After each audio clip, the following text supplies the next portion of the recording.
Olá, alunos! Sejam bem-vindos a mais uma aula de literatura. Chegamos finalmente à leitura final do livro. Essa semana, então, era para vocês terem lido realmente até o último capítulo. Eu vou fazer uma parte dessa leitura com vocês. Vou ler os 2 últimos capítulos, onde nós temos a expedição da família do padrinho ali com os meninos lá para a Ilha Perdida, certo? E depois o capítulo final. Ao final da aula, nós trabalharemos então com as considerações finais, que é a última parte do nosso portfólio de literatura. Eu vou apresentar para vocês bem certinho o que deverá ser feito. Então vamos à leitura? No penúltimo capítulo se chama A Expedição. Se vocês quiserem, podem acompanhar comigo por gentileza. Aqueles que não têm o livro podem ouvir pelo menos o final do livro e aqueles que já leram, por gentileza, acompanhem. A expedição. Afinal, dias depois, à hora do almoço, Padrinho falou: "Quem quer ir comigo à ilha? Quem quiser, levante a mão direita." Os 6 levantaram a mão imediatamente e Padrinho deu risada. Depois explicou: "Estou preparando tudo para fazer uma visita a Simão, o amigo de Henrique. Vamos todos no barco e Bento e Tomásio vão na canoa levando mantimentos e barracas. Conforme for, dormiremos uma noite na ilha. Vamos descobrir o homem barbudo. Vamos descobrir o mistério da ilha que, por enquanto, só Henrique conhece." Foi um sucesso. Desse dia em diante, não se falou nem se pensou noutra coisa a não ser na excursão. Só Henrique ficou tristonho. Simão não queria que o descobrissem. Ao mesmo tempo, lembrou-se das palavras dele: "Podem vir, ninguém me encontrará." Passaram mais uns dias em preparativos. Vera e Lúcia prepararam as calças compridas e as blusinhas. Madrinha tratava das coisas que levariam. Arranjava cestas com latas de presunto, patê, compotas. Amarrava frigideiras, panelas, garrafas para água, copos de papelão, roupas para os meninos e meias. Padrinho arrumava numa caixinha de injeções contra mordidas de cobras, vários remédios contra gripe, cortes, queimaduras. Todos se sentiam animados e satisfeitos com a aventura, que seria uma verdadeira expedição. Escolheram uma quinta-feira e, na madrugada desse dia, prepararam-se para embarcar. Levariam os 2 cachorrinhos, pois eles poderiam prestar bons serviços na ilha. Levaram também uma cestinha com ovos cozidos, vários quilos de linguiça e uns pacotes de manteiga, que Eufrosina lhes deu à última hora para reforçar a matula feita por Madrinha. Madrinha despediu-se deles no terraço da casa, desejando que fossem felizes na excursão. Ainda estava escuro quando a caravana desceu o morro a caminho do lugar onde estavam amarrados o barco e a canoa. Embarcaram com coragem e animação. Assim que os barcos começaram a descer o rio, o sol surgiu no horizonte e Henrique e Eduardo lembraram-se do dia em que haviam fugido, uma semana antes. Fora numa madrugada como aquela. Navegaram durante umas horas e os barcos deslizaram pelo rio, levando o bando de crianças ansiosas pela aventura na ilha. Queriam conhecer Simão e ver a caverna onde Henrique morara durante 8 dias. Mas no íntimo não acreditavam nem na existência de Simão, nem na da caverna, nem em nada do que Henrique havia contado. Quando avistaram a ilha, deram gritos de alegria. Os cachorros latiram. Padrinho perguntou: "De que lado ficará a prainha?" "Vamos desembarcar na prainha, onde Eduardo construiu a jangada." Eduardo e Henrique não souberam explicar de que lado ela ficava. Tinham ido parar nela por acaso e não sabiam agora descobri-la. Quando Henrique viu outra vez a ilha de perto, com suas palmeiras e coqueiros, suas grandes árvores, seu ar de mistério, sentiu o coração pulsar fortemente. Com certeza Simão estava nesse momento no ponto mais alto da ilha, olhando os barcos que se aproximavam. E a telegrafia sem fio estaria trabalhando entre os animais. Todos estavam avisando uns aos outros do perigo que se aproximava. Os animais haviam se escondido e Simão desaparecera em algum lugar misterioso que ninguém descobriria. Padrinho resolveu encostar os barcos em qualquer ponto da ilha, pois já era tarde e estavam com fome. A prainha não fora encontrada. Todos desembarcaram. Bento e Tomásio começaram a preparar as panelas para o almoço. As crianças foram fazer uma excursão pelos arredores, juntamente com o Padrinho. De repente, ouviram o grito de Bento: "O almoço está na mesa!" Voltaram dando risada, pois não havia nem sombra de mesa. Sentaram-se no chão e, com os pratos de papelão nas mãos, comeram linguiça com ovos e pão. Depois, comeram pessegada e tomaram café feito pelo Bento. Deitaram-se um pouco depois do almoço, Depois Padrinho disse: "Vamos então dar umas voltas." Penetraram na mata e caminharam abrindo caminho entre cipós e folhagem cerrada. Padrinho e Tomásio iam na frente, depois as crianças, e atrás seguia Bento com uma grande faca de cozinha entre as mãos. Os cachorros pulavam de um lado para o outro, entusiasmados com o passeio. De vez em quando, Padrinho parava e perguntava, indicando uma árvore ou uma rocha: "Não reconhece esse lugar, Henrique?" Henrique sacudia a cabeça. Não estava reconhecendo nada, nem árvores, nem pedras. Parecia nunca ter passado por ali. Quando um dos cachorros parava e latia para uma moita, iam espiar o que havia. Às vezes era um coelho ou uma raposa que se escondiam ou saíam correndo aos pinotes pelo mato adentro. Assim andando, foram parar num rochedo muito alto, contornaram o rochedo e desceram o caminho que havia atrás dele. Uma espécie de trilho existente atrás das pedras. O caminho era batido e Padrinho disse logo: "Muitos bichos passam por aqui. Vejam como a terra está pisada." Henrique falou: "Os bichos vão tomar água no riozinho que há lá embaixo, Padrinho. É uma nascente com água muito pura." Padrinho parou para olhar Henrique. "Como é que você sabe que há uma nascente lá embaixo?" Todas as crianças olharam para Henrique quando ele respondeu: "Eu vim aqui um dia com Simão e Boni. Foi no dia em que a veadinha morreu. Eu me lembro que paramos, descemos esse caminho e bebemos água no riozinho. É um lugar cheio de avencas e samambaias." Desceram correndo para ver se de fato havia a nascente que Henrique falara. Lá estava ela entre as samambaias muito verdes e avencas que caíam em pencas nas margens. Padrinho ficou pensativo. Tornou a perguntar: "Então vocês passaram por aqui, Henrique?" "Passamos, sim, senhor. Nesse caso, você sabe o caminho da gruta." "Não sei, Padrinho. Depois que saímos daqui, fomos diretamente para o bosque de pinheiros. Quando voltamos de lá, fomos para a gruta sem passar por aqui." Ficaram durante algum tempo examinando o lugar, tomaram água fresca e voltaram subindo outra vez por trás do rochedo. Depois de caminharem mais de uma hora pelo meio da mata, sem encontrar nada, Padrinho resolveu voltar para o lugar onde haviam ficado os botes. Já era tarde e ainda tinham que preparar o jantar e armar as barracas para passarem a noite. Voltaram pelo mesmo caminho, todo marcado com galhos quebrados e cortes de faca nos troncos. Esses cortes haviam sido feitos de propósito, para evitar que se perdessem e assim pudessem chegar ao lugar onde haviam desembarcado pela manhã. Trataram imediatamente de armar 2 barracas. Todas as crianças auxiliaram. Depois comeram o jantar preparado por Bento. A noite caiu rapidamente. Padrinho chamou todos para dentro das barracas. Não queria que ninguém ficasse fora. Uma vela ficou acesa até mais tarde, enquanto os mais velhos conversavam. Os cachorros deitaram-se ao lado de Vera e Lúcia e dormiram no mesmo instante. Mas era um sono leve, pois a todo momento abriam um olho e davam uma espiada para os lados. Se ouviam um barulhinho qualquer, ficavam alertas, as orelhas espetadas, esperando alguma coisa. Kiko e Oscar ficaram na mesma barraca com Vera, Lúcia e Padrinho. Na outra ficaram Bento, Tomásio, Henrique e Eduardo. Às 10 horas, todos estavam dormindo.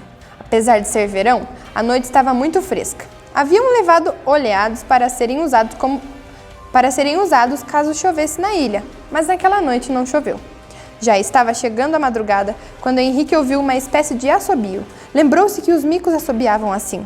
Levantou-se sem fazer barulho, arrastou-se para fora da barraca e espiou à volta. Havia uma mancha no céu, era o sol que já vinha surgindo. O rio corria manso e uma leve brisa passava entre o arvoredo. Pingo estava fora da barraca, olhando para todos os lados. Um ar desconfiado, de certo também ouvira alguma coisa. Henrique chamou baixinho: "Pingo, Pingo, vem cá." O cachorro aproximou-se amistosamente e Henrique segurou-o pelo braço, dizendo: "Quieto, vamos ver o que há." Olhou as árvores próximas, olhou as moitas, procurou por todos os lados acompanhado por Pingo e não viu nada, mas tinha certeza de que ouvira o assobio e não se enganara. O cachorrinho também procurava como se quisesse descobrir alguma coisa escondida na folhagem. Não seria Boni que estava por ali espiando? Chamou: "Boni!" Nada. Pingo levantava o focinho e suas narinas aspiravam o ar. Henrique entrou na mata e chamou Pingo. Caminharam juntos procurando por todos os lados. Henrique subiu numa das árvores, pois parecia que a folhagem movia-se lá de cima. Chegou até quase o alto sem nada encontrar. Pingo, vendo-o desaparecer entre os galhos, começou a latir como que chamando. Henrique desceu outra vez e escutou. Ralhou com o cachorrinho, só ouviu o vento sussurrar entre os ramos e o barulhinho do rio que passava sem cessar. Eu vou passar já capítulo final, ok? Eram 7 horas da manhã quando se embrenharam na floresta. Enquanto iam andando, deixavam sinais de sua passagem para saberem voltar. Encontraram orquídeas, viram serelepes pulando entre os galhos, subiram em árvores bem altas para observar os arredores. Assim, caminhando, foram dar na prainha. Eduardo deu gritos de alegria quando reconheceu o lugar onde ficara sozinho durante uma semana, construindo uma pobre jangada apenas com a machadinha e uma faca. Correu e mostrou o pé de ingá, cujos galhos estavam dependurados na margem do rio. Mais adiante, mostrou uma touceira de bananeiras. Infelizmente, naquela ocasião, não havia bananas. Mostrou a pedra que servia de abrigo quando chovia e sob a qual ele dormia. Reconheceu as árvores, das quais tinha cortado os galhos para fazer a jangada. Ficaram muitas horas na prainha e resolveram almoçar naquele lugar. Bento fez fogo para o café. Depois do almoço que haviam levado em cestas, andaram ainda ali por algum tempo procurando por mais alguma coisa. Henrique então mostrou o lugar onde estivera sentado no momento em que Simão aparecera pela primeira vez. Mostrou também o lugar onde entrara na mata acompanhado de Simão. Lembrava-se da árvore que deixava o canivete cravado para que o irmão visse quando voltasse. Todos entraram na mata acompanhando Henrique. Ele andava na frente, mostrando o caminho que estava reconhecendo. Seria incapaz de levar a turma até a caverna de Simão, mesmo que soubesse o caminho. Sabia que isso o perturbaria e não queria aborrecê-lo. Depois de algum tempo de marcha, parou dizendo que não sabia mais do lugar onde andara com Simão. Olhou de um lado para o outro, dizendo que se perdera. Não sabia de mais nada. Resolveram então voltar. Como esse lugar era muito cerrado, um andava atrás do outro, em fila indiana. De repente, pam! Henrique sentiu uma pancadinha na cabeça. Olhou para cima e não viu nada. Apenas uma bolota que lhe caíra na testa. Mais adiante, pam! Outra pancadinha. Tornou a olhar para cima, nada. Apenas uns galhos que se moviam lá no alto. Seriam seus amigos? Os micos que estavam com brincadeiras? Ouviu Bento gritar lá na frente. Ih, já levei 2 pancadas no coco. Não sei o que será. São eles! 1, 2, 3, 4, 5. Onde vocês estão? Venham dar um abraço. Sou o Henrique. Como vai Simão? E Boni? E Lucas? Todos ficaram parados esperando. Vera estava comovida, esperando conhecer os amigos de Henrique. Lúcia teve um pouquinho de medo e chegou-se para perto do padrinho. Henrique continuava a chamar. Ouvira movimentos das folhas das árvores. Todos esperavam ver a turma de micos aparecer de repente, mas nada apareceu. Apenas o barulho do vento entre a folhagem. Henrique tornou a chamar com delicadeza. Nada. Bento e Tomásio prepararam rapidamente o jantar. Enquanto jantavam, o vento tornou-se tão forte que parecia querer levar as barracas. Tiveram que amarrá-las de novo com cordas dobradas. Trovões fortes reboaram no céu e tudo escureceu. Correram para dentro das barracas. O dia seguinte amanheceu quente e bonito, mas nova chuva ameaçava cair de tarde. Padrinho resolveu voltar para a fazenda. As crianças protestaram, queriam ficar mais 1 ou 2 dias. Queriam brincar com Boni, ver Simão, brincar com 1, 2, 3, 4 e 5. Padrinho prometeu voltar em outra ocasião. Deu a ordem para desmanchar o acampamento e todos auxiliaram. Entraram nos barcos de volta à fazenda. Quando as canoas contornaram a parte sul da ilha, pareceu a Henrique ver um braço se agitando na direção dos barcos, numa das árvores mais altas da ilha. Kiko e Oscar disseram quase ao mesmo tempo. Se Simão vivesse mesmo na ilha, ele viria ver-nos. De certo, ele já foi embora. Henrique ficou olhando para aquele ponto, onde parecera ver um braço se agitando durante algum tempo, enquanto coçava a cabeça de Pipoca.